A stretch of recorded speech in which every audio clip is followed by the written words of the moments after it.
Hey everybody, good morning, it's Robb. Guys, you know I've been making videos for over 16 years. Got over 1,200 videos, a whole bunch of recipe videos. And a lot of them have been about canned fish. And I think I'm a pretty good expert at making canned fish recipes. And out of all of them, I think this is one of my favorite. I ate this evening and I think it's the best I've ever had. There's just something about this mix of ingredients and the way I did it. Now, for the celery, you want to use a slicer that gives you really thin slices. I'm using something I bought to make potato chips with. But if you don't have a slicer, cut it really thin. And a carrot, surprisingly, gives a really good hearty flavor. It's a little bit sweet and it balances some of the other ingredients. You can cut your onion coarse because we're going to put it in a steamer for about 5 minutes in the microwave. It's not going to have to cook very long. It's going to be mostly cooked. Now this is mushrooms. Some people don't like mushrooms, so I chop mine up. You won't even know there's mushrooms in there unless you tell them.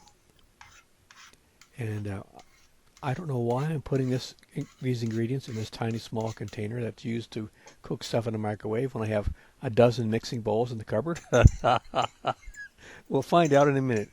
There's my solid olives. That way you guys know that I'm not an imposter because I have to have solid olives in all of my recipes. And one egg, that egg is about 50 cents right now with the prices of eggs.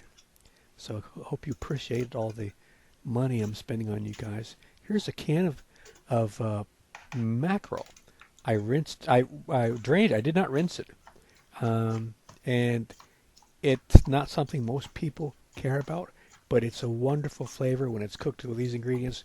It almost tastes like you're eating some sort of beef with a little fishy flavor. It's delicious. I can't. There's some parsley. I like fresh parsley, but if you don't have it, it's always good to have some dried. That's the McCormick's Italian seasoning. They make the best, as far as I'm concerned. And not too many more ingredients, but you're adding some spices to give it a nice, some extra flavors that you won't have from the other ingredients. Now, I put the vegetables in the microwave for 5 minutes in my steamer. So they're basically cooked now. So when we start sauteing the little meatballs in the skillet and also the little patties on the Panini Grill, they won't have to be cooked because they're already cooked. Now, you don't have to add the pickle relish, but I like it. A little extra flavor. And the vinegar and the sugar in there helps too, I think.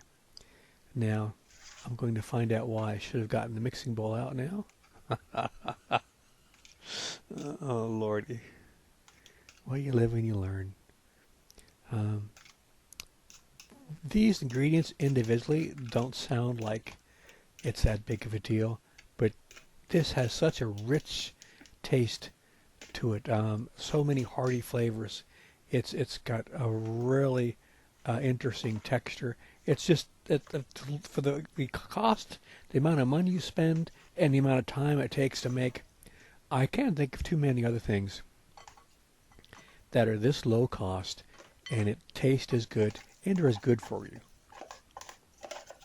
Now, for some reason, we got out a mixing bowl. Oh, Lordy. Oh. Some breadcrumbs. I'm only adding about maybe a quarter of a cup. Now, I recommend you don't add flour or cornmeal. You add breadcrumbs or cracker crumbs. I've made this with flour and cornmeal for years, and it's fine, but it just tastes even better with breadcrumbs or cracker crumbs.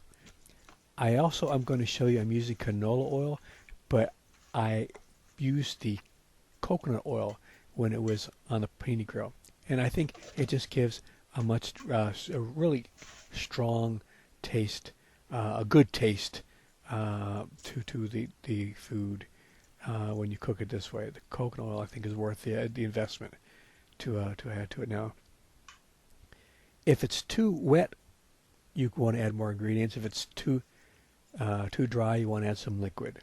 It's very simple. Just make some balls. Now, I'm making this two ways. I prefer the Panini Grill because I'm lazy.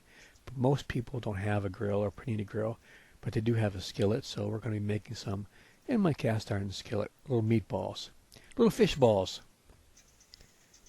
Now there's a canola, but like I said, it's better with the uh, coconut oil. But I have coconut oil over there on the Panini Grill. Now I've got the heat on medium. I cook just about everything on medium because, like, if I'm cooking in no stick pan, I find it lasts much longer if I use medium temperature. And unless I'm doing stir fry where I need really high temperatures, I find generally it's better to cook a little longer on lower heat than on high heat for many things, unless you're searing something on purpose. So you gotta fiddle with the fish balls when you're frying them in a pan because you don't want to burn them. But because it's on medium,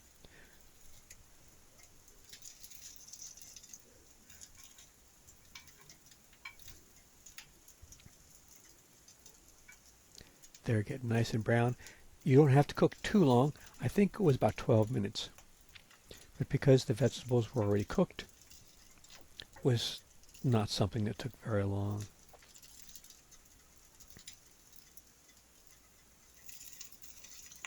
These are delicious in like a taco, or a fajita or something.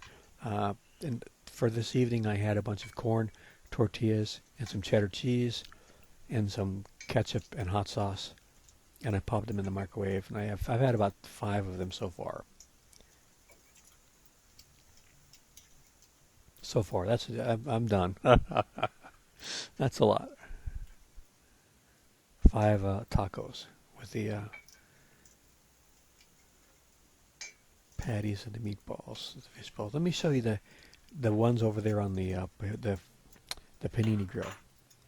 Don't they look good? The fish balls. They're absolutely delicious. I think they're the best recipe I've made for canned fish so far. These are the same fish balls I put in the Panini Grill. You don't have to pay attention to them. If you're lazy like me, you just shut the lid, and 12 minutes later, 15 minutes later, they're done. When these cool off, the texture, or they're going to get a little bit less crumbly. They're going to be more firm, and it tastes even better.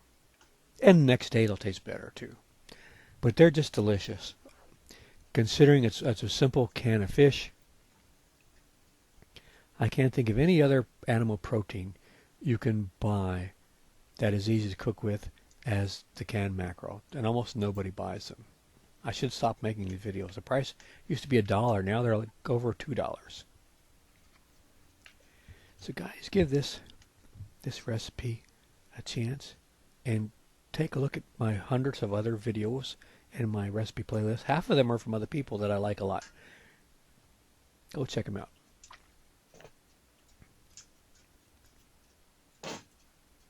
Yeah, give this a try.